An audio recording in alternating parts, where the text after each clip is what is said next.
You know that rain is still falling in some areas, and for that we want to go to Britta Merwin, who's monitoring that for us. Yeah, you know, the good news is we're getting a little bit of a break. We still have rain, as Sarah said, but at this point, any lowering of that rainfall rate, any break that we can get, we'll take it. So this is a current look at exact track radar. We are still tracking some light to moderate rain, so we no longer have heavy rain in southeast Texas, but where you see these bright yellows is some moderate rain in Fort Bend County, stretching down to the south and west.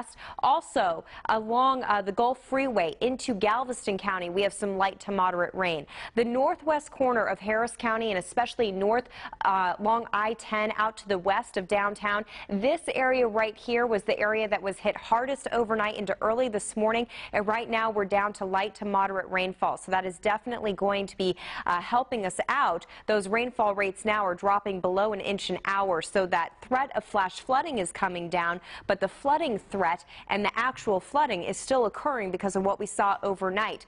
Just currently off to the east of the East Tex Freeway, we're still getting some active rain in northeastern portions of Harris County, and a little bit higher rate along 290, where we do have some moderate rainfall, and then it picks up slightly into Fort Bend County between Needville, along the Southwest Freeway into Richmond, and also along the Grand Parkway we have some rain. Let's take into Galveston County, Santa Fe, stretching into League City and Dickinson. All of you are still picking up moderate rainfall, and this is what we've seen in the past 24 hours. You can see the bullseye. It's right along I-10, hanging to the north of it and that northwest corner. What happened overnight into early this morning is that we had a training effect. That's heavy rain that continues to go over the same area, and it's stacked up over a foot of rain, and in some locations close to 20 inches of rain. Let's take you to that border of Waller County and Harris County. 290 was closed down for a while.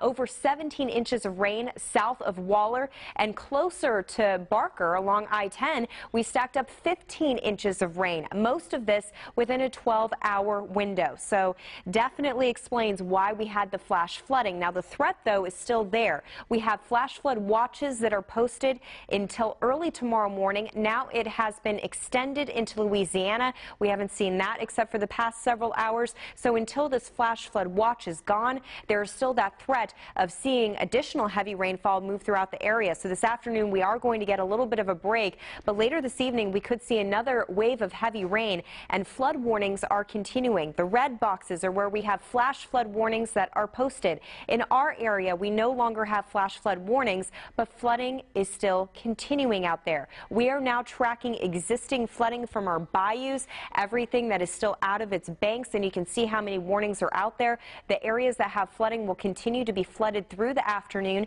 You might see those water levels recede a little bit, but do not let your guard down, as heavy rain is still possible. Let's take you through our Futurecast model. This is starting off, you know, currently around now. Notice that it is overdoing how much rain we have actually happening. Unfortunately, our short-term computer models have done an awful job of handling this convection and handling the heavy rain. So this computer model is suggesting heavy rain through the afternoon, but that is not actually on the map. So you have to take this computer model with a grain of salt. What I want you to take away from this forecast is that there is still the potential for heavy rain. We are going to have a break this afternoon. We have a little bit of cool air aloft. That's going to help us out for a few hours, but we still are tracking that massive area of low pressure in Colorado that's going to continue to throw this heavy Gulf moisture into southeast Texas. It's unbelievable to wrap your mind around that a storm in Colorado is why we are having this mess, but that is what's actually happening. And until that low moves, that potential for flash flooding and the potential for heavy rain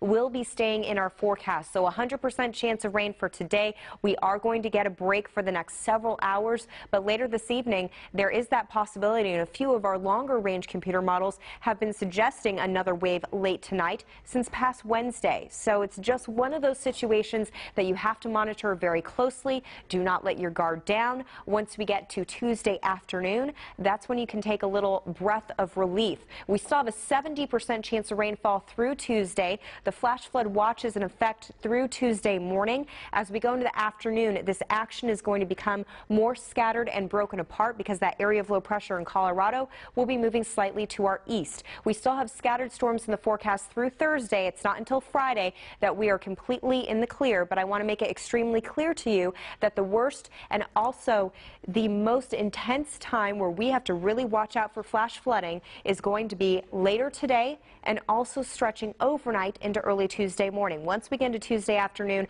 we'll start to see some improvements, but again, we have scattered thunderstorms in the forecast through Thursday. We are so saturated and have such high water levels, it's not going to take a lot to cause some issues. So even on Wednesday and Thursday, with rainfall possibilities going down to 40%, it only takes one thunderstorm dropping 4 inches of rain to cause an additional issue even on Wednesday and Thursday. But again, we just have to take it one day at a time. We are going to continue to have this break in the rain, at least for this afternoon. But again, later this evening and especially overnight into Tuesday morning, the potential is still there for flash flooding.